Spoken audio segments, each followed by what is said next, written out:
रमजान में गरीब बहू की चटपटी बिरयानी। अरे सना, तुम यहाँ पर बिरयानी बेच रही हो? फैजान भाई किधर गए जो तुम्हें ये सब करना पड़ रहा है? और एक बात तो बताओ, तुम अपनी सास के साथ क्यों नहीं रहती? फैजान तो काम पर गए हैं। तुम्हें तो पता है मुझे खाना बनाने का कितना शौक है, और फिर मेरे हाथ की बिरयानी तो सबको बहुत पसंद है। तो मैंने सोचा क्यों ना छोटा सा काम शुरू किया जाए। वैसे भी दिन भर खाली ही तो रहते हैं, ऐसे ही दिन कट जाएगा। ठीक है, लेकिन बातों को मत घुमा। ये बता, तू अपनी सास के साथ क्यों नहीं रहती? बहन, मेरी किस्मत सबसे अलग है। जिस तरह सबकी शादी होती है, सबकी सास सबको प्यार करती है, मेरे साथ ऐसा बिल्कुल भी नहीं है। आयशा के दोबारा पूछने पर सना को बताना ही पड़ता है कि आखिर वो अपनी सास के साथ क्यों नहीं रहती। सना, मैंने अपनी अम्मी को मनाने की बहुत कोशिश की, लेकिन वो हमारी शादी के लिए तैयार ही नहीं है। मैं अपने माँ बाप के खिलाफ होकर तुमसे शादी नहीं कर सकता। इसके अलावा हमारे पास कोई और रास्ता नहीं है, हमें अलग होना ही पड़ेगा। तुमसे दूर जाने का मैंने कभी ख्वाब में भी नहीं सोचा था, लेकिन शायद हमारे नसीब में यही लिखा था। वैसे मैं तो तुम्हें ये बताने आई थी कि मेरे पेट में तुम्हारा बच्चा है। तुम्हारा साथ तो मेरे नसीब में नहीं है, लेकिन तुम्हारी निशानी मेरे पास है। मैं इसी के सहारे जिंदगी काट लूंगी। जैसे ही फैजान को पता चलता है कि सना उसके बच्चे की माँ बनने वाली है, वो पिघल जाता है, घुटनों के बल बैठकर रोने लगता है। या अल्लाह ने मुझे इतनी बड़ी खुशी से नवाजा है, और मैं इतना बदनसीब हूँ कि इसे किसी से बांट भी नहीं सकता। सना, अब चाहे कुछ भी हो जाए, मैं तुमसे ही निकाह करूंगा। फैजान गवाह और मौलवी का इंतजाम करता है और बिना अपने माँ बाप को बताए सना से निकाह कर लेता है। इस तरह दोनों घर पहुंचते हैं। फैजान, मैंने तुम्हें 1000 बार कहा था कि इस शादी के मैं खिलाफ हूँ, लेकिन ये तुमने क्या कर दिया? तुम तो इसके साथ निकाह ही कराए, जरा भी अपनी माँ का ख्याल नहीं किया। अम्मी, पहले मेरी बात सुन लीजिए, फिर आपको जो ठीक लगे कह दीजिए। अरे तुमने हमें कहने सुनने लायक छोड़ा ही कब है? अबू, मैं सना को निकाह से मना करने ही गया था, लेकिन जब उसने बताया कि वो मेरे बच्चे की माँ बनने वाली है, तो मैं उसे उस हाल में अकेला कैसे छोड़ सकता था, इसलिए मैंने उसे निकाह कर लिया। अब आप मानो या ना मानो, ये इस घर की छोटी बहू है।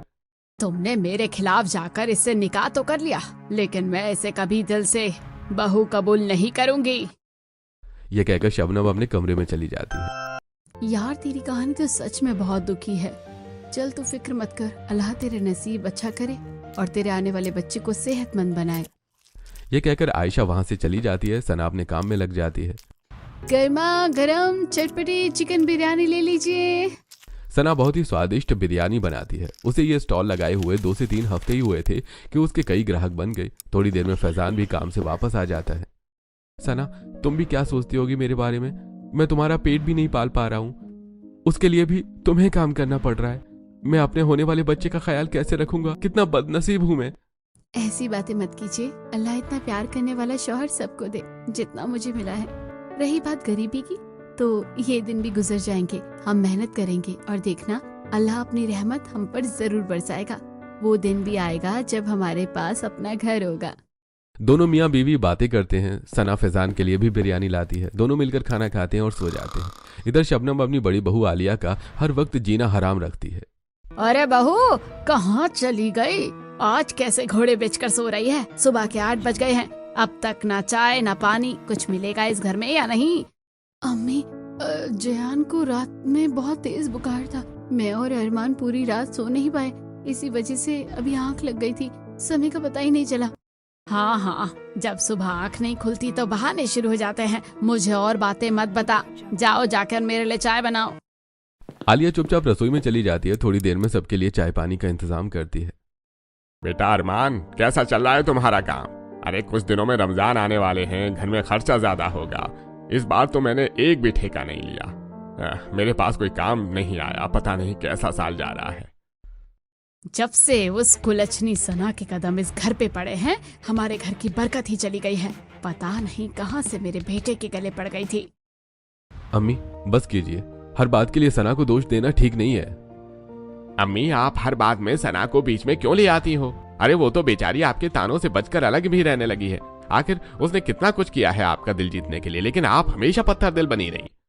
अब फैजान सना से निकाह करके घर आया था, तो शबनम उसके सीधे मुंह से बात भी नहीं करती थी, लेकिन सना हमेशा उनकी खुशामद में लगी रहती थी।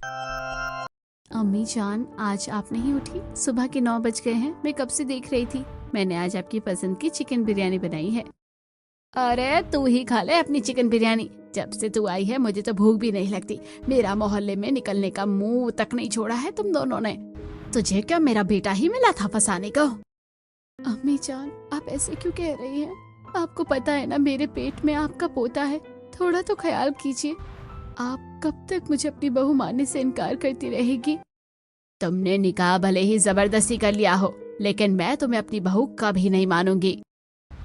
इतना कहकर शबनम बिस्तर से उठती है, लेकिन अचानक उनका पैर फिसल जाता है। अभी वो सना को बातें सुना रही थी, फिर भी सना दौड़कर उनके पास जाती है। अम्मी जान, आपको लगी तो नहीं? इधर दिखाइए, मैं देख लेती हूँ। हाथ मत लगाना मुझे।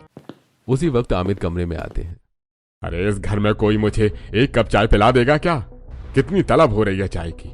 जी अब्बू जान, मैं अभी बना कर लाती हूँ। सना रसोई में जाकर अदरक मसाले वाली चाय बनाती है और सास ससुर के लिए लेकर आती है। जैसे ही वो शबनम को चाय देने के लिए झुकती है, शबनम जानबूझकर कप नीचे गिरा देती है। गरम चाय सना के हाथ पर गिर जाती है। सना की आवाज सुनकर फैजान दौड़ कर आता है। अरे सना, क्या हुआ? क्या हुआ तुम्हें? तुम रो क्यों रही हो? अरे बताओ तो सही। अरे कुछ नहीं हुआ, काम में ध्यान नहीं है इसका। जब काम करना आता नहीं है तो करती क्यों है? मेरे घर में एक बड़ी बहू है जो हमारे चाय पानी का ख्याल रख सकती है। तुम तो ये दिखावा मत ही करो तो बेहतर है। एक तरफ सना का हाथ जल जाता है, लेकिन शबनम फिर भी शांत नहीं होती। फैजान समझ जाता है कि अम्मी ने यह सब जानबूझकर किया है। जब तक सना वहां रही, ऐसे ही रोज ड्रामे होते रहे। आखिरकार सना और फैजान अलग रहने लगे। मुझे एक बात समझ नहीं आती, वो सना यहाँ 8-10 दिन भी नहीं रही और तुम्हें उससे इतनी हमदर्दी क्यों है? कहीं तुम पर भी उस जादूगरनी ने कोई काला जादू तो नहीं कर दिया? सना के बारे में शबनम से बहस करना दीवार से सिर टकराने जैसा था। ये समझकर अरमान वहां से चला जाता है। कुछ दिन ऐसे ही गुजरते हैं और अरमान देखो ना, मेरे सारे सूट पुराने हो गए हैं और जियान के पास भी कपड़े नहीं हैं। मुझे मायके भी जाना है, मैं क्या पहन कर जाऊँ? मेरे पास एक भी अच्छा सूट नहीं बचा है। प्लीज मुझे शॉपिंग करवा दो ना। अरे हाँ बिल्कुल, एक क्यों, तुम 2-2 सूट लेना। मैं तो कहता हूँ वो शरारा कुर्ती लेना, आजकल बहुत ट्रेंड में है, तुम पर बहुत अच्छी लगेगी। नहीं, शरारा नहीं, कुछ सिंपल सूट ले लूंगी। कुछ दिनों में रमजान भी शुरू होने वाले हैं, तब भी नए कपड़े लेने होंगे। अभी तो बस डेली वियर के कपड़े दिला दो। पार्लर भी जाना है, चेहरा देखो कितना खराब हो गया है। अरे ठीक है मेरी जान, मैं शाम को थोड़ी जल्दी आ जाऊंगा, फिर तुम्हें मार्केट लेकर चलूंगा, जो पसंद आए खरीद लेना। अरमान काम पर चला जाता है। इधर आलिया खुशी खुशी घर का काम करने लगती है। तभी मोहल्ले की 2 औरतें फराह और नाजिया शबनम के पास आती हैं। अरे शबनम, कहाँ रहती हो आजकल? तुम तो घर से बाहर भी नहीं निकलती, बिल्कुल ईद का चांद हो गई हो। और क्या, बहू आ गई है, फिर भी दिन भर खुद काम करती रहती हो। क्या सुख मिला बहू का? अरे क्या बताऊं, घर में एक छोटा बच्चा भी है, अकेले ही काम करती रहती है, तो बस उसका हाथ बटा देती हूँ। इतने में अरमान काम से वापस आ जाता है। अरे आलिया, जल्दी से तैयार हो जाओ, मैंने सुबह ही कहा था मुझे तैयार मिलना, देखो फिर रात हो जाएगी, बाजार बंद होने लगेंगे। क्या हुआ बेटा, कहीं जा रहे हो क्या? हाँ अम्मी, आलिया को कुछ जरूरी चीजें लेनी थी, सोचा आज ही मार्केट हो आए। जैसे ही शबनम को पता चल रहा है कि अरमान और आलिया शॉपिंग पर जाने वाले हैं, वो तुरंत आलिया को बहुत सारे काम बता देती है। आलिया बहू, देखो तो कितनी देर से तेरी चाची फराह और नाजिया बैठी हैं। तुम्हें अक्ल नहीं है क्या? घर आए मेहमानों से चाय पानी पूछ लो। चलो फटाफट इनके लिए चाय बनाओ, और हाँ, चाय के साथ कुछ बना लेना, पकोड़े वगैरह। कभी खाली चाय भी लाई जाती है क्या? आलिया चुपचाप रसोई की तरफ बढ़ जाती है। जैसे ही अरमान अंदर जाता है, शबनम ने अपनी पूरी भड़ास आलिया को ऑर्डर देकर निकाल दी। बेचारी आलिया करती भी क्या, शबनम की जी हुजूरी के अलावा उसके पास कोई और रास्ता भी नहीं था। सच में देवर जी ने बहुत अच्छा किया जो सना को लेकर अलग रहने लगे। कम से कम 2 रोटी सुकून से तो खा लेते होंगे, वरना ये औरत तो हमें चैन से जीने ही नहीं देती। पता नहीं मेरी किस्मत कहाँ फूटी थी जो इस घर में आ गई। आलिया पहले चाय बनाती है, फिर पकौड़े तलती है। ऐसा करते करते शाम से रात हो जाती है। इधर नाजिया और फराह भी चली जाती है। थोड़ी देर बाद अरमान बाहर से चक्कर लगा कर आता है। अरे आलिया, तुम अभी तक तैयार नहीं हुई, फिर कहोगी कि मुझे शॉपिंग पर नहीं ले जाते। टाइम देखो, इस वक्त कौन सा पार्लर खुला मिलेगा तुम्हें। आलिया अरमान को शबनम की हरकतों के बारे में कुछ नहीं बताती और सारा इल्जाम अपने सिर पर ले लेती है। कुछ दिन ऐसे ही बीत जाते हैं। इधर मोहल्ले का एक लड़का इमरान अपने ऑफिस में काम कर रहा होता है। तभी समीर वहां आता है। अरे यार इमरान, कब तक काम करता रहेगा? चल यार, ब्रेक हो गया है, लंच करते हैं। यार, इतना इंपॉर्टेंट प्रोजेक्ट दिया है बॉस ने, मुझे खाने पीने का भी होश नहीं रही। अभी भी देख, पता ही नहीं चला कि टाइम लंच का हो गया है। अरे मुझे पता है तेरा यही हाल होगा, तभी तो बुलाने आया हूँ। दोनों दोस्त ऑफिस के कैफेटेरिया में बैठकर लंच करते हैं। जैसे ही इमरान अपना टिफिन खोलता है उसमें से लाजवाब खुशबू आती है। अरे भाई क्या बात है, आज क्या लाया है, कितनी अच्छी खुशबू आ रही है, जरा टेस्ट तो करवा। इमरान सना के स्टॉल से चटपटी चिकन बिरयानी लेकर आया था। समीर टेस्ट करने के लिए एक कौर उठाता है और कब पूरी बिरयानी खत्म कर देता है उसे खुद भी पता नहीं चलता। अरे यार तूने तो मेरी सारी बिरयानी खा ली, अब मैं क्या खाऊंगा। अरे यार बिरयानी इतनी मजेदार थी कि खुद को रोक नहीं पाया। सच बताऊं मैंने आज तक इतनी टेस्टी बिरयानी कभी नहीं खाई। फिर ये अम्मी ने बनाई है क्या? अरे नहीं यार, आज अम्मी को देर हो गई थी, रास्ते में हमारे पड़ोस की बहू ने चिकन बिरयानी का स्टॉल लगाया, वहीं से लाया हूँ। इमरान समीर को सना की बिरयानी के बारे में बताता है। उसी शाम समीर स्टॉल पर जाकर बिरयानी खाता है और खूब तारीफ करता है। अब तो समीर सना का परमानेंट कस्टमर बन जाता है। कुछ दिन बाद फैजान काम से घर लौटता है। अरे सना, तुम्हें पता है आजकल ऑनलाइन फूड डिलीवरी का काम बहुत अच्छा चल रहा है। रोज रोज मजदूरी तो नहीं मिलती। अगर मैं जोमेटो में डिलीवरी बॉय बन जाऊं तो कमाई बढ़ जाएगी, और कुछ दिनों में तुम्हारी डिलीवरी भी तो है, उसके लिए पैसों की जरूरत पड़ेगी। हाँ आप सही कह रहे हो, आजकल लोगों के पास ना खाना बनाने का ना समय नहीं है, ना मार्केट जाने का, इसलिए घर बैठे ऑनलाइन खाना मंगाते हैं। दोनों मियाँ बीवी ऑनलाइन फूड डिलीवरी के बारे में बात करते हैं। सना ने रात में ही चिकन बिरयानी की तैयारी कर ली थी। सुबह उठते ही वो घर साफ करती है, नहाती है, नमाज पढ़ती है, अल्लाह से दुआ मांगती है और फिर फैजान के लिए चाय नाश्ता बनाती है। अरे इतना काम करने के बाद भी तुम इतनी जल्दी कैसे उठ जाती हो, थकती नहीं हो क्या? अम्मी कहती है प्रेगनेंसी में औरत को ज्यादा आराम नहीं करना चाहिए, एक्टिव रहना चाहिए। जितनी एक्टिव रहूंगी हमारा बच्चा उतना ही तंदुरुस्त होगा। अच्छा भाई, ये बातें तो मेरी समझ से बाहर है। चलो जल्दी नाश्ता दो, आज मैं फिर जोमेटो वालों से बात करने जाऊंगा। जैसे ही फैजान दोबारा ऑनलाइन डिलीवरी का नाम लेता है, सना को एक आइडिया आता है। क्यों ना मैं भी अपनी चिकन बिरयानी ऑनलाइन बेचना शुरू कर दूं? क्या कहते हो, काम करेगा ना ये आइडिया? अरे आइडिया तो बहुत अच्छा है, और जब तुम मेहनत करोगी तो जरूर चलेगा। अगर काम चल पड़ा तो मैं किसी और का डिलीवरी बॉय बनने से बेहतर अपनी ही बिरयानी की डिलीवरी करूंगा। दोनों को ये आइडिया बहुत पसंद आता है। फैजान चटपटी चिकन बिरयानी के नाम से ऑनलाइन अकाउंट बनाता है। अकाउंट बने थोड़ी ही देर होती है कि फोन पर कई ऑर्डर आने लगते हैं। इतने सारे ऑर्डर्स देखकर दोनों बहुत खुश होते हैं, लेकिन एक साथ डिलीवरी कैसे होगी ये सोचकर थोड़ा घबरा भी जाते हैं। फैजान फटाफट मार्केट जाकर पैकिंग का सामान लाता है। इधर सना तेजी से चिकन बिरयानी तैयार करती है और दोनों मिलकर सारी बिरयानी पैक करते हैं और ऑर्डर भेजते हैं। लोग उनकी बिरयानी खाते हैं और 5 स्टार रेटिंग देते हैं। कुछ देर बाद, या सना भाभी मेरे लिए एक प्लेट बिरयानी लगा दो और एक डिब्बा पैक भी कर देना। अरे भैया, अब आपको रोज यहाँ आने की जरूरत नहीं है, हमने अपनी चटपटी चिकन बिरयानी ऑनलाइन ऑर्डर कर दी है। अब आप घर बैठे या ऑफिस से ही ऑर्डर कर सकते हैं। अरे वाह भाभी, ये तो आपने बहुत अच्छा किया, वरना आपको पता है ये वाला रास्ता मेरे रूट से बिल्कुल अलग है। लेकिन आपकी चिकन बिरयानी का भी मैं इतना बड़ा दीवाना हो गया हूँ कि यहाँ से गुजरना ही पड़ता है। चलो आपने ऑनलाइन कर दिया, अब तो मुझे आना नहीं पड़ेगा। वैसे भी अगले महीने से रमजान शुरू है, तो मैं हर इफ्तार आपकी चिकन बिरयानी ही खाऊंगा। समीर की बात सुनकर सना हंसने लगती है। इस तरह समीर चिकन बिरयानी खाकर और पैक कराकर चला जाता है। अब तो वो हर रोज चिकन बिरयानी ऑर्डर करता है। एक दिन सना अपने स्टोर पर चिकन बिरयानी बना रही होती है, तभी पड़ोसन नाजिया वहां से गुजरती है। अरे बेटा, अब तुम अपना ध्यान रखा करो।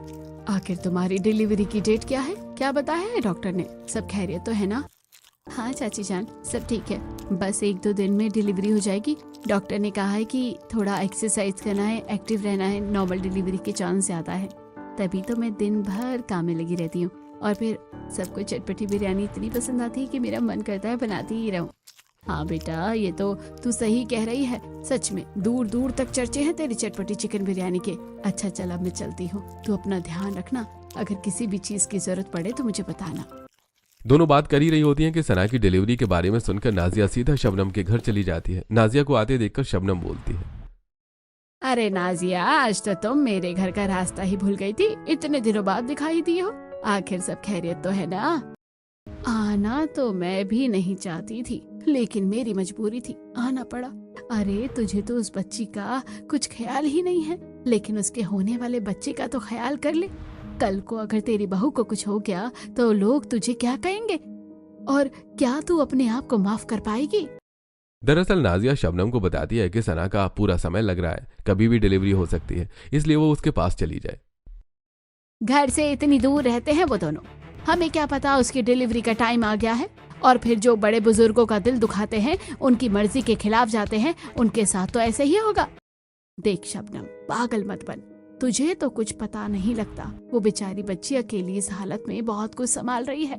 2-4 दिन अगर उसके पास चली जाएगी तो कोई कयामत नहीं आ जाएगी। नाजिया की बातों का शबनम पर थोड़ा असर होता है। वो अपना सामान पैक करके 2-3 दिनों के लिए फैजान के घर चली जाती है। उसे अपने घर आया देखकर सना और फैजान बहुत खुश हो जाते हैं। मम्मी जी, मुझे पता था आप हम दोनों को इस हाल में अकेला नहीं छोड़ेंगी। मैं तो फैजान से कह रही थी कि देख लेना, अपने पोते या पोती के आने की खुशी में मम्मी हमसे अलग नहीं हो पाएगी। शबनम कुछ ज्यादा नहीं कहती। 1-2 दिनों बाद सना की डिलीवरी हो जाती है। शबनम अस्पताल में उसके साथ रहती है और उसका ख्याल भी रखती है। लेकिन जैसे ही डिलीवरी के बाद 10-15 दिन बीत जाते हैं, शबनम सना से कहती है, सना, मैं केवल और केवल लोगों की वजह से यहाँ आई हूँ। नाजिया ने मुझे जाकर बताया था कि तुम्हारी डिलीवरी का समय पास है, वरना मैं कभी नहीं आती। तुम्हारे बच्चे की खुशी मुझे बहुत है, लेकिन मैंने तुम दोनों को अभी माफ नहीं किया है। अब तो तुम्हारा बच्चा 1.25 महीने का हो गया है। तुम खुद से करके भी खा सकती हो। 10-15 दिन बाद रमजान है। मुझे भी अपने घर में रमजान की तैयारी करनी है। अब मैं चली जाऊंगी। अम्मी जान, ये आप कैसी बातें कर रही हो? ये भी तो आपका घर है, हम भी तो आपके बच्चे हैं। क्या आप रमजान यहाँ पर नहीं मना सकती? नहीं, ना ये मेरा घर है और ना तुम मेरे बच्चे। जब तुमने ही माँ बाप का नहीं सोचा तो माँ बाप तुम्हारे बारे में क्यों सोचे? अरे वो तो लोग क्या बात बनाते हैं अगर मैं इस हाल में सना को अकेला छोड़ देती। इसलिए यहाँ मैं आ गई थी, लेकिन अब मुझे रोकने की कोशिश मत करो। इस तरह शबनम साफ शब्दों में बता देती है कि वो केवल लोगों की वजह से यहाँ आई थी, वरना कभी नहीं आती। शबनम वापस अपने घर चली जाती है। इधर सना को शबनम की बातों का बहुत दुख होता है। पता नहीं अम्मी जान का दिल कब पिघलेगा। या अल्लाह, मुझे थोड़ी हिम्मत देना, मैं अपने सभी घर वालों को एक कर पाऊँ। आखिर कब तक हम ऐसे अकेले रहेंगे? एक तरफ सना सभी घर वालों को एक करने की कोशिश करती है, वहीं शबनम ऐसा कभी नहीं सोचती। शबनम घर पहुंचते ही आलिया पर चिल्लाना शुरू कर देती है। मैं वहाँ 15 दिन रहने को गई थी, घर बसाने नहीं। घर का देखो तुमने क्या हाल कर रखा है। ऐसा लग रहा है जैसे मेरे जाने के बाद सफाई ही नहीं हुई है। गली में निकल कर देखो, रमजान की तैयारियां चल रही है। सब लोग तैयारियां कर रहे हैं, लेकिन इस घर में तो झाड़ू पोछा भी नहीं हुआ है।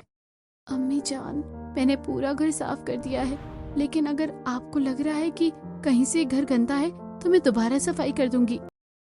आलिया और शबनम आपस में बातें कर ही रही थी कि इतनी देर में अरमान भी वहां आ जाता है। अम्मी, आलिया बिल्कुल सही कह रही है।